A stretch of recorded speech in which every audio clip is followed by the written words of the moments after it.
ஒருத்தருடைய உதவி எப்ப நமக்கு கிடைக்கணுங்க? தேவைப்படும் போது தானே கிடைக்கணும். தேவையே படாத போது நமக்கு அது கிடைச்சி என்ன பிரயோஜனம்? அது மாதிரி அந்த அம்மா தேவைக்கு வந்து நிற்பாள். 1000 கண்ணுடையவளாக காட்சி தரக்கூடியவள் அந்த சமயபுரத்து மாரியம்பிகை அப்படின்னே சொல்லலாம். அவரை பற்றி சிந்திக்கிற போதே மெய் சிலிர்க்கும் அப்படின்னா அது நிஜம். வார்த்தைகளால் வர்ணிக்க முடியாத பேரழகு படைத்தவள் அந்த அம்பிகை. எந்த வகையான பிரச்சனையாக இருந்தாலும் அம்மா நீ பார்த்துக்கோ அப்படின்னு அவளை நம்பி விட்டுட்டோம்னா போதும், அவ நம்மள பார்த்துக்குவா.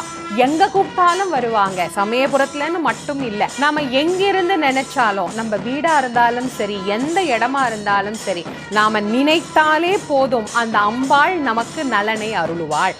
அதுக்கப்புறமா அவளுடைய சன்னதியில போய் அதுக்கு நாம நன்றி தெரிவித்து விட்டு வர்றோம் இல்லையா? அதைத்தான் அம்மா நம்ம கிட்ட எதிர்பார்க்கறது.